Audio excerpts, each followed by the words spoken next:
Hello, I am Caitlin Marsh, and I'm running for North Carolina State Senate District 10 as your Republican challenger for Johnston County in our upcoming 2026 Senate election next month on March 3rd.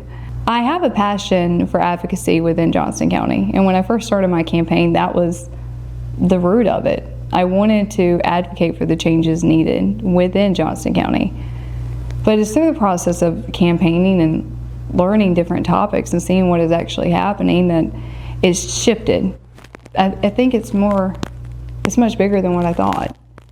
And my perspective has changed a lot. I grew up here. I was born and raised in North Carolina. I moved here when I was 9 years old. I am the youngest woman to ever run for Senate. I'm 25 years old. I'm a full-time college student. I'm a single mom of 3, and I self-researched, self-launched, self-started my own political campaign. And there's a passion there. There truly is. There's something. It's an ambitious task. It really is. But there's that passion, like I said, for Johnston County, for representing us within the state, for changing things for my fellow neighbors, because I'm not a career politician. I'm just a mom who truly cares about her community. I'm now raising my 3 children here.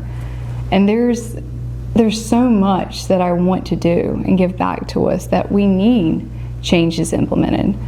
One of the biggest things that I have watched happen over the course of the past 10 years is the rapid urbanization and the lack of infrastructure to support that rapid urbanization. You hear time and time again, it's the schools are overcrowded, the traffic. I grew up in Cleveland. Cleveland's not Cleveland anymore. It shouldn't take you an hour to get from 4042 to my home, but it does. And it didn't 5-6 years ago. We need to have those stepping stones put into place. We need to focus on infrastructure first, as opposed to just growth. All growth is not good growth. Sustainable growth is good growth. There's a passion there for changing that, to implementing policies that are proactive, not reactive. I always say that a lot of the times legislation has loopholes and gray areas that are exploited from other avenues. But it's time that we start closing those gray areas, closing those gaps to protect the future generations. The gray areas and loopholes within our legislation. My approach is simple. It's being proactive, not reactive, like I stated before. We need to have these changes implemented. They're a necessity for our continued development. We're going to continue to grow, but without those stepping stones put in place, like for instance, right now, there is a water deficit. That is not just in Johnston County, it's every county in the state of North Carolina is faced with this. Well, what do? Right now, we are pulling from different places, like in Clayton, we pull from Wake County for water, and we pull from the Neuse in Smithfield. There's different avenues that you can get the water. Well, one of the things that I want to implement is conservation development, and have these corporate wells that are dug they can mediate some of the water issues within that community.